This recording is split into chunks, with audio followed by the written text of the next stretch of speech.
बघा ते बरोबर बोललेले आहे. पालकमंत्र्यांशिवाय काही अडलंय का?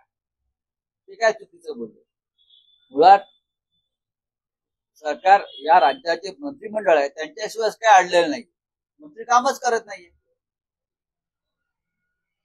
मुख्यमंत्री नसले तरी पण राज्य चालतंय.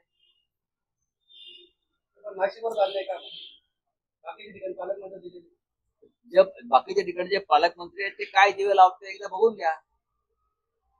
पालकमंत्री हा जिल्ह्याच्या लुटमारीसाठी नेमला जातो अलीकडे आणि पोलिसांवर दबाव आणण्यासाठी. लाडकी बहीण योजनेमध्ये सरसकट लाभ देण्यात आलेला होता. अनेक चुका आहेत, अनेक अपात्र महिलांना लाडकी बहिणीचा लाभ दिला असं उपमुख्यमंत्री अजित पवार आता म्हणतात. मग त्याबद्दल तुम्ही प्रायश्चित घ्या. काय प्रायश्चित? राजीनामा द्या. अर्थ खात्यातून हा घोटाळा झालेला आहे. पैसे कोणी दिले? या राज्याचे पैसे लुटले कोणी? या राज्याचे पैसे तुम्ही लुटू दिलेत.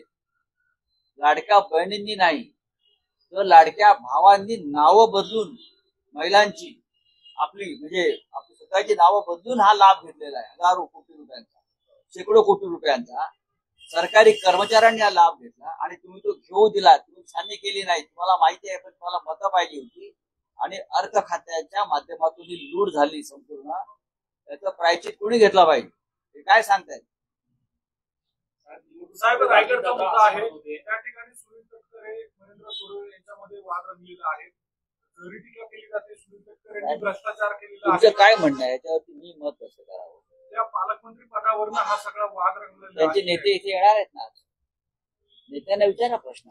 आम्ही कशा करता बोलायचं? राज्यमंत्र्यांना अजूनही त्यांच्या अधिकाराचं वाटप करण्यात आलं नाही. तुम्हाला काय वाटतं कॅबिनेट मंत्र्यांना अधिकार आहे?